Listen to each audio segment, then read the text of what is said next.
Sir land కొనుక్కోవడం, ఇల్లు కొనుక్కోవడం ఒక ఎత్తైతే, ఇప్పుడు వాటిని కాపాడుకోవడం అనేది చాలా పెద్ద పని అయిపోయింది సార్. ఎక్కడో చోట మీరన్నట్టు ఆ కార్నర్స్‌లో ఎక్కడో ఎళ్లి ఓ 10,00,000 పెట్టి ల్యాండ్ కొనుక్కున్నాం అనుకోండి. సంవత్సరం కాదు, నెల రోజుల తర్వాత అంతెందుకు నెక్స్ట్ డే ఎళ్ళినా కూడా ఇది మీది కాదు అనేవాళ్ళు ఉంటున్నారు. కాపాడుకోవాలంటే ఏం చేయాలి? ఎలాంటి సూచనలు ఇస్తారు? ఖచ్చితంగా నేను కొనుగోలుదారులకు ఒక ముఖ్యమైనటువంటి కొన్ని సూచనలు చెప్తానండి. వాటిని ఫాలో అయితే వాళ్ళ పెట్టుబడికి గానీ, వాళ్ళకున్నటువంటి ప్రాపర్టీకి కానీ ఎలాంటి ఇబ్బంది భవిష్యత్తులో కలగదు. లక్షలు పెట్టి మనం ప్లాట్ కొంటున్నాం. ప్లాట్ కొంటున్నప్పుడు ఆ ప్లాటు ఫస్ట్ ఏ సర్వే నెంబర్‌లో ఉన్నది? ఆ సర్వే నెంబరు ప్రభుత్వ భూమా, ప్రైవేట్ భూమా, వక్ఫ్ బోర్డ్ భూమా, దేవాదాయ భూమా, అసైన్డ్ భూమా, సీలింగ్ భూమా, ఇవన్నీ తెలుసుకోవాలి. ఇవే ఇంకా ఇంకేం తెలుసుకోవాలంటే రిజిస్టర్ అయిన డాక్యుమెంట్లో ఉన్నటువంటి సర్వే నెంబర్లోనే ఆ ప్లాట్ ఉందా లేదా? కొంతమంది ఏం చేస్తారంటే రియల్ ఎస్టేట్ వ్యాపారం చేసేటోళ్ళు కొంతమంది ఉంటారు, చీటర్స్. వాళ్ళు ఏం చేస్తారంటే ప్రభుత్వ ల్యాండ్లో ప్రైవేట్ సర్వే నెంబర్ వేసి రిజిస్ట్రేషన్ చేస్తారు అన్నట్టు. సర్వే నెంబరు డాక్యుమెంట్ అంతా ప్రైవేట్ ల్యాండ్నే చూపిస్తూ ఉంటుంది డాక్యుమెంట్ పరంగా, కానీ పొజిషన్ వచ్చి గవర్నమెంట్ ల్యాండ్లో ఉంటుంది. అసెంట్ ల్యాండ్లో, లేకపోతే ఎఫ్టిఎల్ ల్యాండ్లో, లేకుంటే వక్ఫ్ బోర్డు భూములను, ఇట్లాంటివి ఉంటాయి అన్నట్టు. హెచ్ఎండిఏ వాళ్ళు కూడా పర్మిషన్స్ ఇచ్చినటువంటి సందర్భాలు ఉన్నాయి వక్ఫ్ బోర్డు భూములలో, అసైన్డ్ భూములలో, ఎఫ్టిఎల్ భూములలో. కాబట్టి ఖచ్చితంగా ఒక ప్లాట్ కొనేటప్పుడు ఆ ప్లాటు ఏ సర్వే నెంబర్లు ఉంది, ఆ సర్వే నెంబర్, ఇంకా జోన్స్ కూడా ఉండేయండి. ఏం జోన్స్ ఉంటాయి? చాలామందికి ఈ విషయం తెలియదు.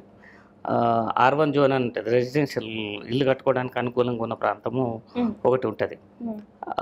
అట్లాగే ఇండస్ట్రియల్ జోన్ ఉంటుంది. ఇండస్ట్రియల్ జోన్లో మీరు ఇండస్ట్రీ ఆడ కట్టుకోవాలి, ఆడ రెసిడెన్స్ కట్టుకోవడానికి అవకాశం ఉండదు అన్నట్టు. కాబట్టి ఆ జోన్స్ కూడా రకరకాల జోన్స్ ఉంటాయి. ఆ జోన్స్ను కూడా వీళ్ళు తెలుసుకోవాల్సినటువంటి అవసరం ఉంది. మనం కొన్ని లక్షల రూపాయలు ఆ ప్లాట్ మీద, ఆ ప్రాపర్టీ మీద ఇన్వెస్ట్ చేస్తున్నప్పుడు అది ఆ ప్లాటు ఏ జోన్లో ఉంది, ఏ సర్వే నెంబర్లో ఉంది, ఆ సర్వే నెంబర్లో ఎన్ని ఎకరాల భూమి ఉంది, ఎన్ని ఎకరాల గవర్నమెంట్ భూమి ఉంది, ఎన్ని ఎకరాల అసెంట్ భూమి ఉంది, ఎన్ని ఎకరాల ప్రైవేట్ భూమి ఉంది, అదే వ్యక్తిదా కాదా, ఎవరైతే మనకు అమ్ముతున్నారో ఆ భూమి అదే వ్యక్తిదా కాదా అనేది తెలుసుకోవాల్సినటువంటి అవసరం ఉంది. ఇన్ని జాగ్రత్తలు తీసుకుంటే, కొనేటప్పుడే జాగ్రత్తలు తీసుకుంటే, ఇంకోటి 35 సంవత్సరాల ల్యాండ్ హిస్టరీ తీసుకోవాలి. కనీసం 35 సంవత్సరాల క్రితం నుంచి ఆయనకు ఈ ప్రాపర్టీ హోల్డర్స్కు డాక్యుమెంట్స్ ఉన్నాయా లేవా? 35 సంవత్సరాల క్రితం ఏముంటాయండి? పహనీలు ఉంటాయి. పహనీల తర్వాత వీళ్ళు ఎవరికైనా ప్లాటింగ్ చేసే వాళ్ళకు, డెవలపర్స్కు ఇస్తున్నప్పుడు వీళ్ళు డెవలప్మెంట్ అగ్రిమెంట్ ఉంటుంది, జనరల్ పవర్ ఆఫ్ అటార్నీ ఇస్తారు. ఆ జీపే ఉందా లేదా, ఆ జీపే చూసుకోవాలి. తర్వాత ప్లాటింగ్ ఎప్పుడైంది, ఆ ప్లాట్స్ మొటేషన్ అయినాయా లేవా, మొటేషన్ కంపల్సరీ కావాలి. ఆ తర్వాత ఎవరైతే జీపే హోల్డర్ ఉన్నారో వాళ్ళే చేశారా లేదా రిజిస్ట్రేషన్. లేకుంటే ఈ జీపే హోల్డర్కు రిజిస్ట్రేషన్ చేయడానికి ఖచ్చితమైనటువంటి ఏది జనరల్ పవర్ ఆఫ్ అటార్నీ ఉందా, లేదా అది క్యాన్సిల్ అయిందా అని కూడా తెలుసుకోవాలి. కొన్నిసార్లు ఏమవుతుందంటే భూమి ఉన్నటువంటి వ్యక్తికి డెవలపర్కి మధ్యలో ఏదైనా మనస్పర్ధలు ఏర్పడినప్పుడు, లేకపోతే డెవలపర్ ఇన్ టైంలో అమౌంట్ ఇవ్వనప్పుడు ల్యాండ్ ఓనర్ ఏం చేస్తాడంటే ఆయనకి ఇచ్చినటువంటి జనరల్ పవర్ ఆఫ్ అటార్నీని క్యాన్సిల్ చేస్తాడు. క్యాన్సిల్ చేసిన తర్వాత కూడా ఈయన ప్లాట్ అమ్ముతాడు, అది చెల్లదు. ఆయన క్యాన్సిల్ అయిన డేట్ తర్వాత రిజిస్ట్రేషన్ అయితే, జీపీఏ క్యాన్సిల్ అయిన తర్వాత డేట్లో రిజిస్ట్రేషన్ అయితే ఆ రిజిస్ట్రేషన్ చెల్లదు. ఆయనకు జనరల్ పవర్ ఆఫ్ అటార్నీ ఉన్న డేట్ వరకు మాత్రమే అతను చేసినటువంటి రిజిస్ట్రేషన్లు చెల్లుబాటు అవుతాయి. ఇన్ని రకాలుగా మనం తెలుసుకుంటే తప్ప మీ ప్రాపర్టీకి అనేది భద్రత ఉండదు. చాలా ఈ మధ్య మా దగ్గరికి చాలా కేసులు వచ్చాయి. ఎప్పుడో 25 ఏళ్ల క్రితం, 30 ఏళ్ల క్రితం కొన్నారు.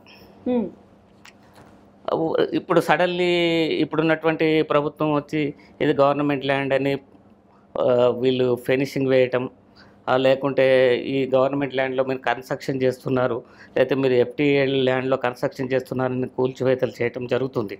అట్లాగే వక్ఫ్ బోర్డ్స్, ఇది వక్ఫ్ బోర్డ్ భూమి అని చెప్పి గత 5 years క్రితం వరకు రిజిస్ట్రేషన్ అయినవి కూడా ఈ వక్ఫ్ బోర్డ్ భూమి అని చెప్పి ఇప్పుడు రిజిస్ట్రేషన్లు బంద్ అయినటువంటి లేఅవుట్లు కూడా ఉన్నాయి. అంటే అక్కడ కొనుగోలుదారులు ఇండ్లు నిర్మాణమైనాక కూడా, ఇప్పుడు బోడుపల్లి ప్రాంతంలో వాళ్ళు ఎప్పుడో 30 ఏళ్ల క్రితం కొనుక్కున్నారు, ఇండ్లు కూడా అయినాయి, 90% ఇండ్లు అయినాయి, ఇంకో 10% అక్కడొకటి ఫ్లాట్స్ ఉంటాయి. కానీ రీసెంట్లీగా అది వక్ఫ్ బోర్డ్ భూమి అని చెప్పి రిజిస్ట్రేషన్ బంద్ చేశారు. అంటే ఇప్పుడు అక్కడ ఉన్నటువంటి వాళ్ళు ఆ ప్రాపర్టీస్ని మళ్ళీ అవసరాలకు అమ్ముకోలేనటువంటి పరిస్థితి. కాబట్టి ఖచ్చితంగా మనం ప్రాపర్టీ అంటే వాళ్ళు ఆ రోజు అది వక్ఫ్ బోర్డు భూమి, అసెంట్ భూమి, ప్రైవేట్ భూమి అని సర్వే చేయించుకొని కొనుక్కుంటే ఈరోజు ఇంత ఇబ్బంది ఉండకపోయేది. ఆ రోజు ఇంత నాలెడ్జ్ లేదు ప్రజల్లో, భూములకు సంబంధించినటువంటి విషయాలు చాలామందికి తెలియదు. ఏదో తెలిసిన వ్యక్తి ఇప్పిస్తున్నాడు, లేకపోతే తెలిసిన వ్యక్తి లేఅవుట్ చేసిండు, అతని ద్వారా కొంటున్నామని చెప్పేసి వీళ్ళు కొనుక్కున్నారు.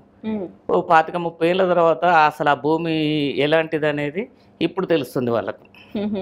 కాబట్టి భూమి కొనేటప్పుడే భూమికి సంబంధించినటువంటి విషయాలు అక్కడ ప్రైమరీగా ఉన్నటువంటి రియల్ ఎస్టేట్ వ్యాపారుల దగ్గర కానీ తెలుసుకోవాలి. లేకుంటే ఆ డాక్యుమెంట్స్ని తీసుకెళ్ళి అడ్వకేట్కు చూపించి అడ్వకేట్ ద్వారా కొన్ని విషయాలు తెలుసుకోవాల్సి ఉంటుంది. అట్లాగే MRO ఆఫీస్లో కూడా వెళ్ళి తెలుసుకోవాల్సినటువంటి అవసరం ఉంటుంది. MRO ఆఫీస్లో సర్వేర్ ఉంటాడు, ఆ ప్లాటు ప్రైవేటు భూమిలోనే ఉన్నదా లేదని ఆ సర్వేర్ తోటి కూడా సర్వే చేయించుకోవచ్చు. లేదా ప్రైవేట్ సర్వేర్లు కూడా ఉంటారు. ప్లాట్ కొనేటప్పుడు అది ప్రైవేట్ భూమే కాదా, లేతే ఇదే ఓనర్దా కాదా అనేది సర్వే చేయించుకుంటే క్లియర్గా ఉంటుంది. ఇన్ని జాగ్రత్తలు తీసుకున్నప్పుడు మాత్రమే మీ ప్రాపర్టీకి భద్రత ఉంటుంది. లేకపోతే మీరు అన్నట్టుగా అనేక సమస్యలు రావచ్చు భవిష్యత్తులో. అంటే ఇంకొక డౌట్ సార్, ఇప్పుడు ఎవరైనా సరే ఇండిపెండెంట్ హౌస్ కానీ అదే ఎల్స్ అపార్ట్మెంట్లో ఫ్లాట్ కానీ తీసుకున్నప్పుడు వీళ్ళు లోన్కి వెళ్తారు కదా, ఈ బ్యాంక్ వాళ్ళు కూడా వచ్చేసి సర్వే చేపిస్తారు, అన్ని చేపిస్తాము అని అంటారు. మరి అక్కడ ఎందుకు బయటపడదు, అయినా లోన్స్ ఎందుకు వస్తాయి వాళ్ళకి? ఏమవుతుందంటే బ్యాంకర్కు ఒక అడ్వకేట్ ఉంటాడు, లీగల్ అడ్వకేట్ ఉంటాడు. ఆ ప్రాపర్టీస్ పేపర్లను చూస్తాడు ఆయన. ఎప్పుడైనా అడ్వకేటు పొజిషన్కి వచ్చి చూడడు. అడ్వకేటు పేపర్ పరంగా ఇవి క్లియర్గా ఉన్నాయి, ఇతనికి లోన్ ఇవ్వచ్చు అనేది మాత్రం చెప్పగలుగుతాడు. అక్కడ ఏం జరుగుతుందంటే ఆ డాక్యుమెంట్లో ప్రైవేట్ సర్వే నెంబర్ ఉండొచ్చు, కాబట్టి ఇది అడ్వకేట్ ఇది కరెక్ట్ అని చెప్పేస్తాడు, ఇవ్వండి లోన్ అని చెప్తాడు. కానీ పొజిషన్ వచ్చి గవర్నమెంట్ సర్వే నెంబర్లో ఆ ఇల్లు ఉండొచ్చు, లేకుంటే FTLలో ఉండొచ్చు. FTL అంటే అది ఫుల్ ట్యాంక్ లెవెల్ అంటే వాటర్ బాడీ ప్రాంతం అన్నట్టు, చెరువులకు దగ్గరలో, చెరువు ముంపు ప్రాంతం. చెరువు నిండినప్పుడు నీళ్ళు వస్తాయి అన్నట్టు. అక్కడ నిర్మాణానికి పర్మిషన్స్ ఇవ్వకూడదు, నిర్మాణాలు చేయకూడదు. అట్లా ఆ FTL ప్రాంతంలో ఉన్నవి కూడా ఈ మధ్య కాలంలో కూల్చివేయటం జరిగింది ఈ ప్రభుత్వం ఏర్పడ్డ తర్వాత కూడా. కాబట్టి మీరు ఇన్ని రకాల జాగ్రత్తలు ఖచ్చితంగా వాటర్ వర్క్ డిపార్ట్మెంట్ దగ్గర తెలుసుకోవాలి, FTLలో ఉన్నదా లేదా అనేది చెరువులు దగ్గరలో ఉంటే, లేదా గవర్నమెంట్ భూమియో, లేదా వక్ఫ్ బోర్డు భూమియో, అసెంట్ భూమియో, ఇట్లాంటి భూములలో ఈ ప్లాట్ ఉందా లేదా అని రెవెన్యూ డిపార్ట్మెంట్ ద్వారా తెలుసుకోవాలి. ఈ ప్రాపర్టీ ఈ డాక్యుమెంట్స్ అన్నీ కరెక్ట్గా ఉన్నాయా లేవని లాయర్ ద్వారా తెలుసుకోవాలి. అట్లాగే ప్లాట్ కొనేటప్పుడు అందులో ఓసారి ఏం చేస్తారంటే జీపే నెంబర్ తప్పు పడుతుంది, లేకుంటే సర్వే నెంబర్లు తప్పు పడతాయి, లేకుంటే బౌండరీస్ తప్పు పడతాయి. అట్లా తప్పు పడినప్పుడు కూడా వాళ్ళకి ఇబ్బందులు ఏర్పడతాయి అన్నట్టు. మళ్ళీ అవి రెక్టిఫికేషన్స్కు మళ్ళీ ఒకసారి దాన్ని రెక్టిఫికేషన్ డీడ్ చేసుకోవాల్సి వస్తుంది. లేకుంటే ఎవరైతే అమ్మిండో అతను వచ్చి మళ్ళీ చేయాల్సి వస్తుంది. ఒక ప్రాపర్టీ మీరు కొన్నప్పుడు సరిహద్దులు తప్పుపడ్డాయి, నేను మీకు అమ్మాను, మీ డాక్యుమెంట్ రైటరు ఒక సరిహద్దును తప్పుగా రాసిండు, ఎప్పుడో మీరు కొన్నారు, ఇంట్లో పడేసుకున్నారు, మళ్ళీ మీరు అమ్ముకోవాలనుకున్నప్పుడు తీసి ఇంకో వ్యక్తికి ఆ డాక్యుమెంట్ చూపించినప్పుడు ఈ తప్పు ఉన్నదమ్మా అని చెప్తారు. బౌండరీ తప్పు ఉంది, ఇది రెక్టిఫికేషన్ చేయాలని చెప్తారు. అప్పుడు నేను మీకు కాంటాక్ట్లో ఉండకపోవచ్చు కదా, సో మీరు అప్పుడు ఇబ్బంది పడతారు. అప్పుడు ఏమవుతుందంటే దానికి సెల్ఫ్ రెక్టిఫికేషన్ అని చెప్పి మీకు మీరే ఒకటి చేసుకోవాల్సి వస్తుంది అన్నట్టు. ఓకే. నేనే వచ్చి చేస్తే మళ్ళీ డాక్యుమెంట్ క్లియర్ అవుతుంది. ఇట్లాంటి సమస్యలు డాక్యుమెంట్ రిజిస్ట్రేషన్ అయినప్పుడు కూడా సర్వే నెంబర్ కరెక్ట్ ఉందా లేదా, బౌండరీస్ కరెక్ట్ ఉన్నాయా లేవా, ప్లాట్ నెంబర్ కరెక్ట్ ఉందా లేదా, రోడ్డు కరెక్ట్ ఉందా లేదా, ఇవన్నీ డాక్యుమెంట్ ఖచ్చితంగా వెరిఫికేషన్ చేసుకోవాలి రిజిస్ట్రేషన్ కావడానికి ముందు. ఓకే. అట్లాగే ఇంకా కొంతమంది ఎట్లా మోసపోతారంటే ప్లాట్ కొనేటప్పుడు రోడ్డు పోర్ట్ అని ఉంటుంది, వీళ్ళకి తెలియదు.